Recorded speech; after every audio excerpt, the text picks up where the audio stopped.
Erin Kennedy.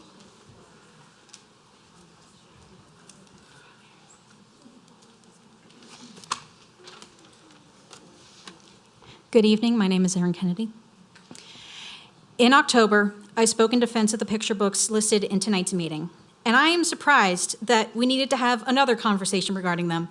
I can confidently say that I have read these books in their entirety and they're fine, but they're not the only reason I'm speaking tonight.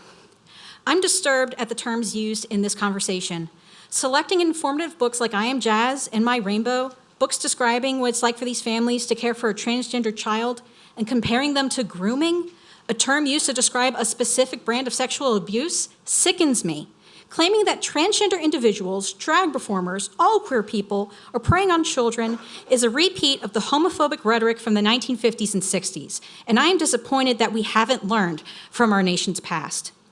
It also sickens me that the same group of peers who demand that we protect the children from these seemingly insidious books are the same people who selected and supported readings of explicit passages in last month's meeting where at least one child was present in the room. Perhaps next time anyone decides to enact that stunt, they ought to be more aware of who is in the room. Otherwise, they undermine their claim to be protecting children by exposing them to the same stories they are fighting to keep away from children, the same stories that are, I emphasize, shelved in a separate part of the library from the picture and chapter books away from children. But the concern is more than that. It's also about transgenderism, a term that describes nothing. Being a transgender individual is not comparable to philosophical schools of thought or religious sects, and these books are not chick tracts. They are stories that tell lived and true experiences of some families of today. And the bottom line is that transgender people just want to live their lives in peace. The concept of gender beyond male or female has existed alongside human civilization, and there are too many examples to include in my allotted time, but I can list at least one. After World War II, a US veteran born George William Jorgensen began her transition and lived the remainder of her life as Christine Jorgensen.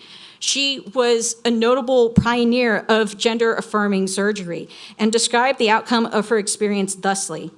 Remember the shy, miserable person who left America? Well, that person is no more, and as you can see, I am in marvelous spirits. That was a quote from a person who lived alongside my grandparents and great-grandparents, someone who did not have access to these books telling her who she was, and yet she knew who she was, decided to live her truth in marvelous spirits. So I leave with this question: why are we only getting scared now? Thank you. Catalina